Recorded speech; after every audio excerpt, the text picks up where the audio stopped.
നമസ്കാരം. തിരുവനന്തപുരം കോർപ്പറേഷന്റെ നേട്ടങ്ങൾ എണ്ണി പറഞ്ഞ സോഷ്യൽ മീഡിയയിൽ സജീവമാകുന്ന ആളാണ് നമ്മുടെ മേയർ ആര്യ രാജേന്ദ്രൻ.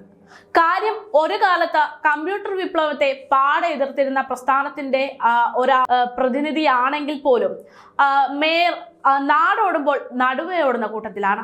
അതുകൊണ്ട് തന്നെ മേയർ തന്റെ നേട്ടങ്ങളെയും തന്റെ കോർപ്പറേഷന്റെ നേട്ടങ്ങളെയും ഒക്കെ എണ്ണി പറയാനും എവിടെയെങ്കിലും എന്തെങ്കിലും പരിപാടിക്ക് പോയാൽ അതൊക്കെ ജനങ്ങളെ അറിയിക്കാനും സോഷ്യൽ മീഡിയയിൽ സജീവമാകുന്നത് പതിവാണ്. അങ്ങനെ മേയർ പങ്കുവെച്ച പല പോസ്റ്റുകളും നോക്കുന്നതിനിടെ ഒരു പോസ്റ്റ് കാണാനിടയായി. അത് കണ്ടപ്പോൾ എന്നാലും ഇതെങ്ങനെ സംഭവിച്ചു എന്നതാണ് സംശയം.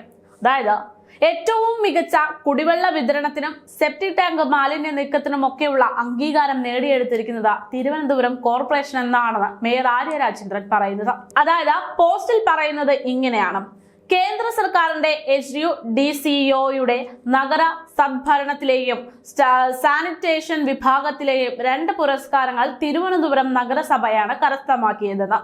നഗരത്തിൽ ടാങ്കർ വഴി കുടിവെള്ളം ജനങ്ങൾക്ക് വിതരണം ചെയ്യുന്ന മികച്ച സംവിധാനം നടപ്പിലാക്കിയതിന് രാജ്യത്ത് തന്നെ 1ാം സ്ഥാനം തിരുവനന്തപുരം നഗരസഭയ്ക്കാണെന്നും, കൂടാതെ നഗരത്തിലെ വീടുകളിൽ നിന്നും സ്വകാര്യ സ്ഥാപനങ്ങളിൽ നിന്നും സെപ്റ്റേജ് മാലിന്യം മികച്ച രീതിയിൽ ശേഖരിച്ച് ശാസ്ത്രീയമായി സംസ്കരിക്കുന്നതിന് രാജ്യത്ത് 3ാം സ്ഥാനം തിരുവനന്തപുരം നഗരസഭയ്ക്കാണ് എന്നും മേയർ പറയുന്നു. കുടിവെള്ള വിതരണവും മാലിന്യ സംസ്കരണവും തിരുവനന്തപുരം നഗരസഭ ഉന്നത നിലവാരത്തിൽ തന്നെ നടപ്പാക്കുന്നതിന്റെ തെളിവാണ് ഈ പുരസ്കാരങ്ങൾ എന്നാണ് മേയറുടെ അവകാശവാദം.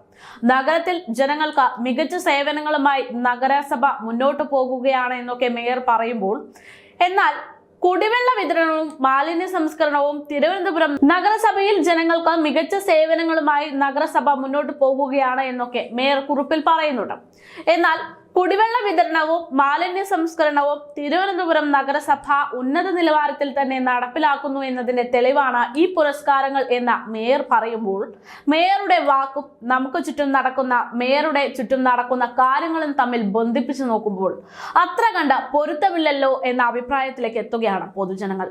കാരണം ജോയി എന്ന ഒരു മനുഷ്യനെ, ജോയിയെ പോലുള്ള ഒരു ശുചീകരണ തൊഴിലാളിയുടെ ജീവൻ തന്നെ നഷ്ടപ്പെടാൻ കാരണമായിരിക്കുന്നതിന്റെ പ്രധാന കാരണം ഈ പറയുന്ന ഇവിടുത്തെ മാലിന്യ സംസ്കരണം തന്നെയായിരുന്നു. തിരുവനന്തപുരം കോർപ്പറേഷനിൽ തുടർച്ചയായി ഉണ്ടായിക്കൊണ്ടിരിക്കുന്ന വെള്ളത്തിന്റെ ലഭ്യത കുറവ് മറ്റൊരു വശത്തുണ്ട്.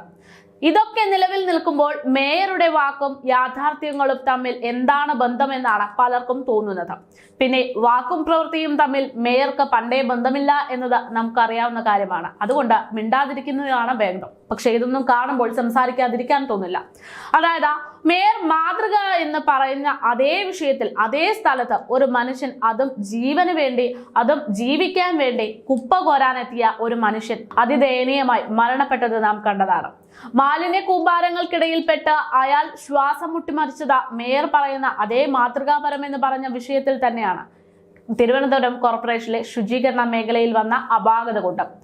അത് മാത്രവുമല്ല, അതിന്റെ ഭാഗമായി അവരുടെ അമ്മയ്ക്ക് ഒരു വീട് വെച്ച് നൽകാമെന്നുള്ള വാക്ക് കൊടുത്തിട്ട് മാസങ്ങൾ ഒരുപാടായെങ്കിലും അതിന്റെ നടപടികൾ തുടങ്ങിയിട്ട് പോലുമില്ല എന്നുള്ളതാണ് വസ്തുത.